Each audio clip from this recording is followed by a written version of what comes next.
Vous êtes à Saint-Pierre-de-Fougy quand même, c'est tout petit.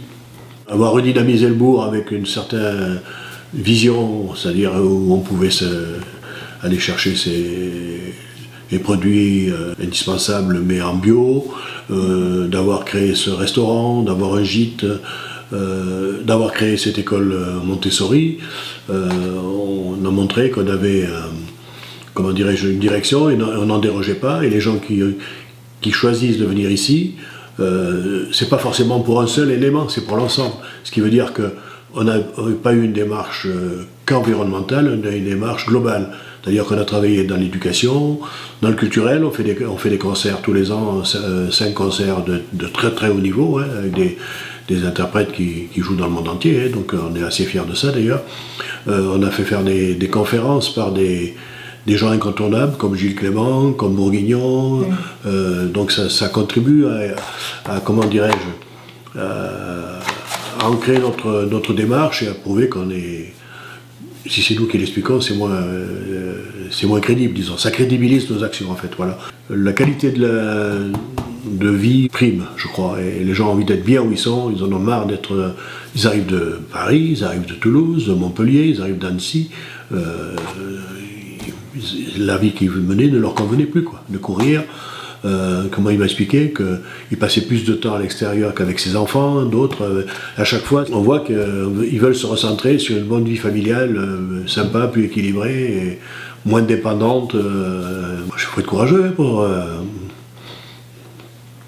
quitter une vie où tout va bien. Comme il m'a appelé ça, oui, je quitte ma zone de confort, effectivement, ils vont quitter leur zone de confort. Hein. Voilà.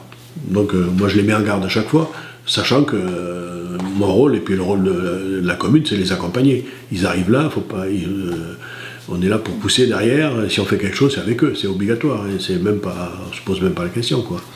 Donc pour qu'ils s'intègrent rapidement et que ça marche, quoi. Faut pas qu'ils soient déçus d'être venus là. Ouais. Quelles ont été les difficultés justement pour ce changement de style de vie pour toute une commune? En employant plein de produits phytosanitaires, comment dirais-je, la propreté, comme on appelle, ou comme on pouvait l'appeler les administrés, n'était plus la même en fait. Hein. Il y avait de l'herbe qui poussait, etc. etc. Donc, au lieu de le faire et de l'expliquer, et de ne pas l'expliquer, ou que les agents communaux répondent « mais le maire m'a dit de faire comme ça », notamment pour la tonte à 10 cm, on aurait dû l'expliquer avant, et notamment pour le cimetière, où là aussi, au lieu de désherber, on a enherbé, donc la démarche inverse. Là, on a eu vraiment des remarques extrêmement désagréables, des courriers, voilà. Donc, j'avais décidé de faire former les cantonniers, donc ils sont allés à des stages, leur expliquant le rôle de chaque chose, bien sûr, et ils étaient capables de répondre aux gens, voilà pourquoi on tond à 10 cm, voilà pourquoi on fait ceci, pour la biodiversité, tout ça, et là ça s'est bien mieux passé, mais donc ça m'a appris à dirais-je, expliquer les choses plutôt que, voilà. Voilà, donc on l'a essayé de l'appliquer plus tard. Quand on a fait, par exemple, le fleurissement de la commune, on avait fait une réunion publique avant, en expliquant ce qu'on voulait faire, où les gens pouvaient s'exprimer. Il y en a qui étaient pour, il y en a qui étaient pour contre, parce que c'était bien avant, comme le disait avant. Mais maintenant, ils ont apprécié ce qu'on a fait quand même. Ils se rendent compte que c'est très favorable quand même. Oui, l'idée c'est de faire ensemble et que chacun puisse participer. Voilà, oui, c'est ça, oui. Et s'exprimer, et puis donner son point de vue, voilà. Et du coup, selon vous, qu'est-ce qui pourrait manquer aux autres communes pour pouvoir passer ce pas, passer à l'action? Je pense qu'il ne manque pas grand-chose, parce que tout le monde fait quelque chose dans sa commune. Tout le monde, je pense que tous les élus sont fiers de leur commune et essaient de les défendre à leur façon. Mais il faut avoir les convictions, tout au moins. Nous, on avait des convictions qui étaient qu'il fallait respecter l'environnement. C'est pas forcément... tout le monde n'a pas forcément cette démarche actuellement, même s'il y a de grosses prises de conscience. Moi, je le vois à travers la communauté de communes, donc je suis responsable de l'environnement, et on passe dans toutes les communes actuellement pour expliquer ce que l'on a fait et puis ce qui serait souhaitable de faire.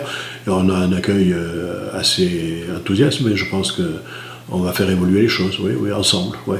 Donc nous aussi, on vise un peu l'autonomie alimentaire, ça c'est une chose. On relocalise l'emploi et l'alimentation par la ferme, là, ça va être une action assez emblématique.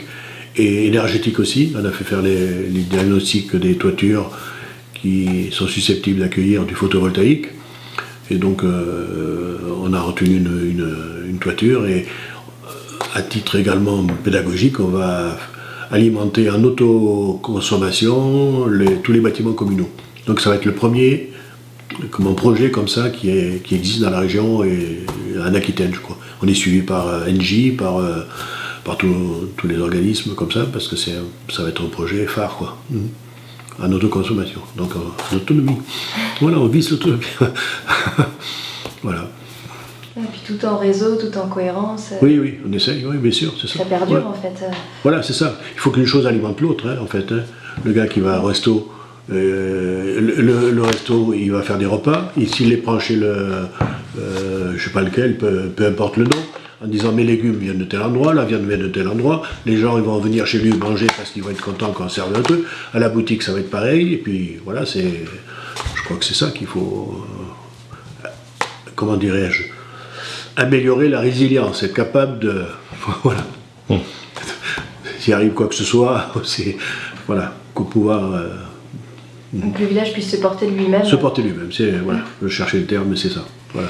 Et quel autre conseil vous pourrez donner aux communes En mode conseil, je ne peux pas en donner. je peux dire qu'il faut des convictions et de la détermination et ne pas varier, quoi qu'il arrive, parce qu'on pourrait être tenté des fois d'être découragé lorsque, effectivement, il y a des critiques et tout ça. Mais on apprend à se faire une carapace petit à petit, surtout quand on voit que globalement, quand même, c'est bien accueilli, quoi. Voilà, puis qu'on va dans le vrai, puisque on parle de désertification dans le milieu rural, et nous, on ne peut pas dire ça, puisqu'on est passé de 360 à 420 en très peu de temps, et je pense qu'on sera à 450 en fin d'année, parce qu'il y a encore beaucoup de demandes à traiter, et puis on essaie de trouver des solutions à chaque fois, voilà. Donc voilà, mais on n'a pas de conseil à donner, voilà. Surtout pas. Voilà. Et un petit mot à rajouter pour la fin? Mais, moi, mon espoir, c'est qu'effectivement, tout le monde prenne cette clause environnementale à bras-le-corps, parce que, contrairement à ce qu'on pourrait penser, c'est elle qui peut générer ce bien-être dont tout le monde rêve, et qui fait qu'à partir de là, on peut tout faire, trouver du travail, s'épanouir, vivre en famille, voilà, et bien vivre ensemble. Au moins, c'est des mots qui ne sont pas vides de sens, là. Voilà, c'est comme ça que je vois les choses. Voilà. Voilà. Merci beaucoup. Mais voilà, je vous en prie, voilà.